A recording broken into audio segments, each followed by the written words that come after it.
El siguiente segmento tiene contenido o opinión. La entrevista en A Primera Hora. Analizamos los hechos del momento junto a sus protagonistas.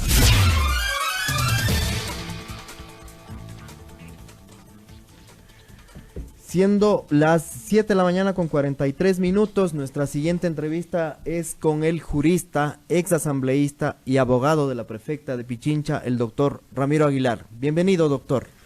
Muy buenos días, un abrazo muy cordial a la audiencia, un necesario abrazo a la distancia al amigo Alexis Moncayo, un necesario abrazo a la distancia. Sin entrar en detalles, lo que le hicieron a él fue un acto de la palabra es bellaquería, no puedo cambiar la palabra, a un periodista que nunca dio concesiones, que cuando yo me senté en esta mesa jamás hizo concesiones, preguntó lo que tenía que preguntar y sus invitados respondíamos lo que teníamos que responder. Entonces, Alexis, si usted está por ahí, un abrazo grande, lo que le hicieron a usted no se hace, pero hay ecuatorianos de bien que entendemos que los tiempos pasarán y usted volverá a estar en el espacio en el que debe estar. Sí, Ramiro, le pregunto sobre la materia que a esta hora es noticia. Primero, ¿cómo va a operar al interior de el gobierno autónomo descentralizado de Pichincha estas vacaciones? Se ganan ¿cuántos días frente a la posibilidad de que la actual prefecta pueda verse enfrentada a la obligatoriedad de dejar el cargo si es que no se cumple con el trámite que ustedes han iniciado para que ella se defienda en libertad? A ver, vamos haciendo algunas puntualizaciones. Las vacaciones de la prefecta Paola Pavón fueron solicitadas antes de que la Comisión Interamericana de Derechos Humanos nos concediera las medidas cautelares. ¿Por qué? Porque tiene derecho a ello, es su porcentaje correspondiente de días de vacaciones, de tal forma que aquellos rumores que han circulado en función de que esto no procedería, pues sencillamente es desconocimiento de la ley. Pero cambió completamente el escenario, Daniel, cambió completamente el escenario el día viernes cuando la Comisión Interamericana de Derechos Humanos concedió a favor de Paola Pavón, Virgilio Hernández y Cristian González medidas cautelares que implican algunas cosas. Primero, la necesidad de que se reúnan el Estado ecuatoriano y los representantes de los solicitantes de la medida cautelar, hecho que hemos requerido el día de ayer. El día de ayer nos hemos dirigido formalmente al señor ministro de Relaciones Exteriores, José Valencia, a decirle, canciller, la CIDH dispone en su medida cautelar que las medidas específicas sean concertadas entre las partes, entonces reunámonos. Sí, eso se presentó ayer. Segundo, el día de ayer también se le puso en conocimiento del prefecto encargado de Pichincha, del ingeniero Tonelo, las medidas cautelares dispuestas por la CIDH. ¿Por qué? Porque en uno de los apartados de los considerandos de la medida cautelar, la Comisión Interamericana de Derechos Humanos es clarísima al exhortar al Estado ecuatoriano, al llamar al Estado ecuatoriano a la protección de los derechos políticos de la señora Paola Pavón, prefecta electa democráticamente en Pichincha y que esté en ejercicio del cargo, para que no se use la prisión preventiva y su privación de libertad como un fundamento para despojarla del ejercicio del cargo. Entonces, la segunda cosa que se hizo ayer fue comunicarnos con el ingeniero Tonelo y decirle, ingeniero Tonelo, ponga usted en conocimiento del Consejo Provincial del Gobierno Autónomo Descentralizado de Pichincha las medidas cautelares para que el Consejo se abstenga de reunirse con el orden del día que implique remoción, destitución o afectación al cargo de la prefecta Pavón en cumplimiento de las medidas cautelares. ¿Cuál fue la respuesta del viceprefecto? Estamos esperando la respuesta tanto del canciller cuanto del prefecto encargado de Pichincha. Entiendo que hoy deberían pronunciarse ambos funcionarios en el entendido además de que la comisión ha dado 15 días para que el Estado responda a la comisión en cuanto a cómo se va cumpliendo la medida cautelar. Doctor, dos preguntas. Buenos días. Gracias por estar aquí nuevamente. Siempre gracias. Dos preguntas. Por un lado, ¿son mandatorias para el Estado ecuatoriano las medidas cautelares emitidas por la Comisión Interamericana o simplemente son recomendaciones? Por un lado. Y por otro lado, ¿es posible extender estas medidas cautelares por ejemplo, a otros detenidos, en el caso del asambleísta Jofre Poma, o no podría aplicar esta extensión? A ver, respondo en orden. Las medidas cautelares dictadas por la Comisión Interamericana de Derechos Humanos no son vinculantes como sí lo son las medidas provisionales dictadas por la Corte Interamericana. ¿Por qué? Porque las medidas provisionales que dicta la Corte Interamericana están establecidas en la Convención, mientras que las medidas cautelares que dicta la Comisión Interamericana están establecidas en el reglamento de la Comisión. Entonces, todo depende de cuán democrático y cuán respetuoso sea del sistema interamericano de derechos humanos el país sobre el cual recae la medida cautelar. El Ecuador, como parte del sistema interamericano de derechos humanos, ni siquiera debería estar discutiendo la posibilidad de que no se cumplan las medidas. A mí me sorprende mucho, y esto quiero decirlo enfáticamente, a mí me sorprende mucho ese negativismo y poca palabra que tenemos los ecuatorianos. Lo primero es, no les han de dar medidas cautelares. ¿Ok? Nos dieron las medidas cautelares. Un tercero, un imparcial, un órgano objetivo que es la Comisión Interamericana. Pero el gobierno no ha de cumplir. Pero pidámosle que cumpla. No, y si no cumple, ¿qué van a hacer? Me explico, tenemos una carga de no aceptar que somos parte de un sistema, que debemos someternos a ciertas reglas. Y si bien es verdad, respondiendo específicamente a su pregunta, las medidas cautelares de la CIDH no son vinculantes en términos formales, hay una larga tradición de cumplimiento de medidas cautelares, incluso del gobierno ecuatoriano. Y no se olvide usted que la costumbre es fuente de derecho internacional. O sea, como hemos venido cumpliendo, debemos seguir cumpliendo. Le quiero retrotraer a... Y respecto al asambleísta Poma, perdón, Daniel. Solo respondo, respecto de Poma, no, porque las medidas cautelares son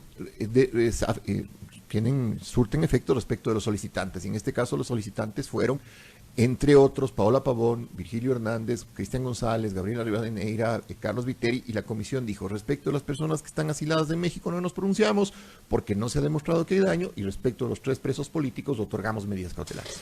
A ver, cuando uno revisa la contextualización, que en todos los medios se hace de esta información, de la información de las medidas cautelares, todos han citado que el entonces presidente Rafael Correa, coideario de la prefecta Paola Pavón, nunca reconoció a la Comisión Interamericana de Derechos Humanos ni la obligatoriedad de sus medidas cautelares. En ese sentido, importante trasladarnos al caso de... se me acaba de ir... Paola Pavón. No, de la asambleísta por Zamora Chinchipe. Clever Jiménez. Mi amigo Clever Jiménez.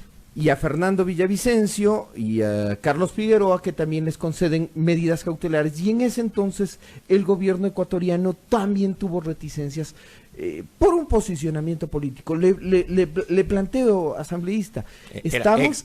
Perdón, doctor, le planteo la cuestionante. ¿Será que por ahí hay pretexto para hacer de la vista, para ver a otro lado entonces? A ver, vamos también en orden. El gobierno de Correa cumplió y acató medidas cautelares. En el único caso donde no acató medidas cautelares fue en el caso precisamente de Clever Jiménez, Carlos Figueroa y Fernando Villavicencio. Pero si hay acatamiento de medidas cautelares respecto de otros casos que no tuvieron la visibilidad política que tuvo el tema de Villavicencio, de tal forma que más bien esa es la excepción que confirma la regla. No hay otro caso en el gobierno ecuatoriano, en la historia del gobierno ecuatoriano, donde no se hayan aceptado y respetado las medidas cautelares.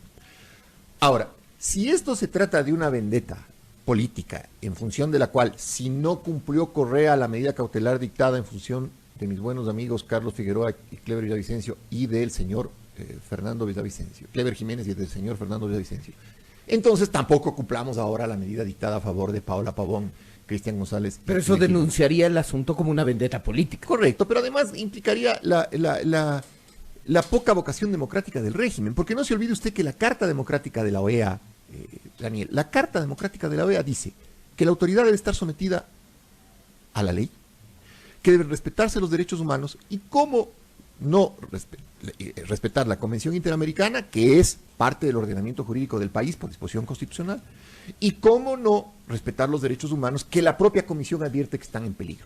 Pero una cuestión adicional a los oyentes que están en este momento con nosotros. Mire, la importancia de presionar al gobierno para el cumplimiento de las medidas cautelares en este caso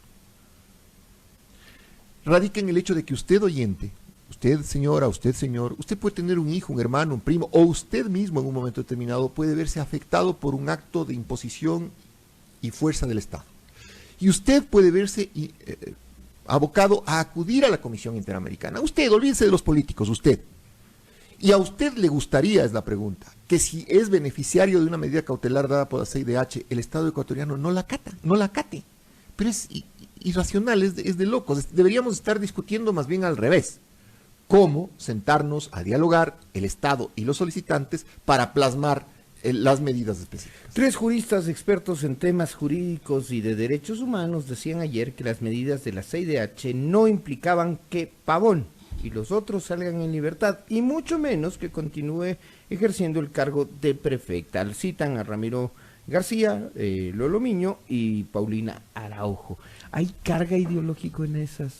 Sí, claro, bueno, las 3 personas que usted me cita son personas que destilan no odio. No necesito yo, es una Sí, interacción. no, yo sé, pero sí, destilan odio a través de las redes sociales y tienen su propia opinión. Respeto incluso el odio. Sí, incluso el odio. Es el problema de ellos al final del día. Pero la lógica, el sentido común, dice que si estas 3 personas fueran beneficiarias de medidas cautelares por alguna razón, estarían clamando que el Estado respete las medidas cautelares, porque la CIDH termina siendo como la fe. Usted reniega de la CIDH hasta que el Estado le pulveriza y después tiene que ir a la CIDH a pedir amparo. Entonces, ¿por qué no, en vez de estar en esta discusión medio bizantina y bastante emocional de si no cumplamos para darle a Correa en el ojo de que él tampoco cumplió, nos sentamos a pensar en el prestigio y la reputación del país y más bien nos sentamos con el canciller presidiendo la mesa como debe ser, integrada la mesa de parte del Estado con la fiscal general, con el procurador, con la presidenta del Consejo de la Judicatura, con la propia ministra de Gobierno, y del otro lado los solicitantes para concertar, como dispone la comisión, medidas cautelares específicas. Ahora, no hay forma de que se respeten los derechos políticos de Paola Pavón sin que ella recupere la libertad para regresar al cargo. ¿Por qué? Porque eso dice la comisión en su medida cautelar. Ahora, también si usted revisa lo que han dicho los medios la semana anterior, a Paola Pavón ya le daban por muerte el jueves.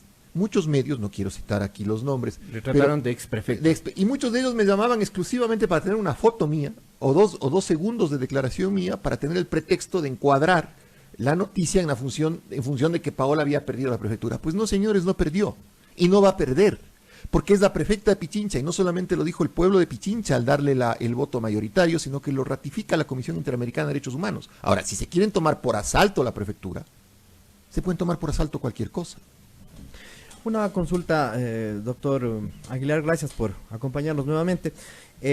Mi pregunta es, ¿cuál es el plazo para que el Estado ecuatoriano decida acoger o no las medidas cautelares a favor de la exprefecta y los otros solicitantes? 15 días, ese es el plazo que ha dado la comisión, infórmeme en 15 días qué es lo que va a hacer. Pero, si en esos 15 días el Estado ecuatoriano no acoge las medidas, nosotros pediremos que pase a la Corte Interamericana a fin de que se den medidas provisionales, que esas sí son obligatorias e inobjetables, pero en ese caso, las medidas provisionales sí van a significar casi indefectibamente que se forme el caso Pavón y otros versus Ecuador, el Ecuador sea sancionado, si es que se incumple la medida provisional, y alguien tendrá que pagar después de algunos años la reparación a estas 3 personas. ¿Y qué papel, por ejemplo, podría jugar Patricio Pazmiño, vicepresidente en la Corte Interamericana de Derechos Humanos, en precisamente ese reclamo?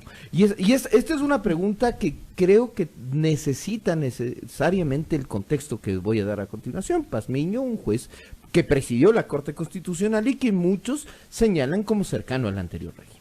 Bueno, él tendría que abstenerse de la discusión, ¿no? Es decir, él no votaría en caso de medidas provisionales, porque es el caso Ecuador. Pero votaría nosotros. Pero el tema aquí es que la Corte Interamericana está integrada por juristas de la talla de Zaffaroni, salvo que el señor García o la señora Araujo o el señor, no me acuerdo el otro nombre, la señora Miño, digan que Zaffaroni no sabe. Porque estamos llegando a ese punto. De descalificar a todo el mundo. De pronto me están descalificando a mí en este momento. Sí, ok, ustedes son súper juristas, dominan el derecho, nacieron sudando el derecho internacional público, ¿sí? De acuerdo, pero la medida cautelar está escrita en papel. y en un papel emitido de un órgano cuyas resoluciones hay que cumplir. Entonces, si vamos a empezar a dudar de la Corte Interamericana, dudemos también del Papa, ¿no? Entonces, no, de si todo el sistema. Claro, si te perdonan los pecados del Papa es porque es tu amigo. No podemos los ecuatorianos seguir pensando en eso porque nos transforma en un Estado desinstitucionalizado. Regresando al sistema judicial ecuatoriano, le planteo si es que la acusación del momento se puede circunscribir o centrar en el tema de la asociación ilícita, sin la demostración de un delito. ¿Se estaría configurando las mismas formas de proceder que en el caso de Singue, en el caso de Jorge Glass, en distintos casos que tienen una connotación político-jurídica que motivaba, por ejemplo, el comentario de ayer en el que decíamos que existe una evidente judicialización de la política? Sin duda, sin duda, sin duda, sin duda, porque el tema aquí es, no se trata de acusar por acusar. Mire lo que acaba de pasar con el tema de la exasambleísta Sofía Espín. La Fiscalía dice, no, me abstengo de acusar porque no existe en el mundo jurídico la tentativa de fraude procesal. No obstante, la Procuraduría General del Estado, donde deberían estar los mejores abogados del país, porque son los abogados del Estado. Claro. Acusador particular. O sea, perdón señor, saque el chupete, pues. Quítese el dedo de la nariz. Me explico, la Procuraduría debe tener una pureza de interpretación del derecho en función de su participación procesal absoluta y objetiva. Pero no avance, yo me acojo a lo que dice la señora fiscal o el señor fiscal en defensa de los intereses del Estado. ¿Me entendieron? Gracias. No, Obsecuencia procesal se podría Pero decir. aparte de eso es falta de institucionalidad, o sea, la Procuraduría debe cumplir su rol. Pero, a ver, ese es el tema. Entonces, si ahora resulta que después de haber estado presos, Paola Pavón más de 40 días, Virgilio Hernández más de 30 días, Cristian González más de 40 días, le dice la Fiscalía al juez, oiga, no ha sido rebelión, pues, ha sido cualquier otra cosa.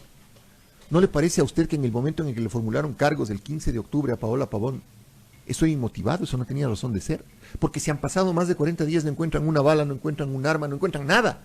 Y claro, ahora ya están hablando de la posible instigación. ¿Y dónde están hablando? En la propia contestación del Estado ecuatoriano a la Comisión Interamericana de Derechos Humanos. Se citan ¿se cambia el chats. tipo penal, doctor? ¿Se cambia el tipo penal de rebelión e instigación? Al menos en la contestación del Estado ecuatoriano, porque a mí me gusta hablar con cosas objetivas, no soy un hombre que aupe rumores. Pero en cosas objetivas, cuando el Estado ecuatoriano le contesta a la Comisión Interamericana de Derechos Humanos en el pedido de medidas cautelares, dice el delito es rebelión o instigación. De instigación en el proceso no hemos hablado nunca. Entonces eso quiere decir que a lo mejor la Fiscalía esté evaluando la posibilidad de una reformulación de cargos. Pero a ver, poco más y Hernández, Pavón y González eran los tres jinetes del apocalipsis. Y ahora resulta que no han tenido ni armas ni explosivos, ni dirigen grupo armado, ni se han rebelado contra el Estado, ni se han alzado en armas. No obstante, están 40 días presos. Doctor, en ese contexto, por ejemplo, la Asamblea Nacional está por concluir el informe de la Comisión Multipartidista del Paro Nacional. Y entre otras, digamos, se planteó la posibilidad incluso de que la Asamblea, el Pleno de la Asamblea, estudie la posibilidad de conceder una amnistía a los presos políticos, como los denomina la bancada de la Revolución Ciudadana.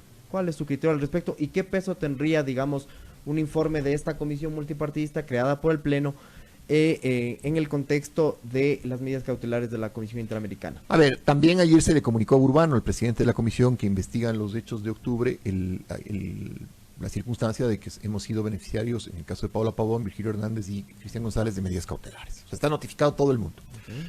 Si usted me pregunta si el camino es la amnistía, mi respuesta es sí. Y una amnistía que aparagüe a todas aquellas personas que ejercieron su derecho a la resistencia durante las manifestaciones y movilizaciones de octubre. No se olvide usted que por N cantidad de fallos de la Corte Interamericana de Derechos Humanos, la amnistía no cubre, no aparagua violaciones de derechos humanos.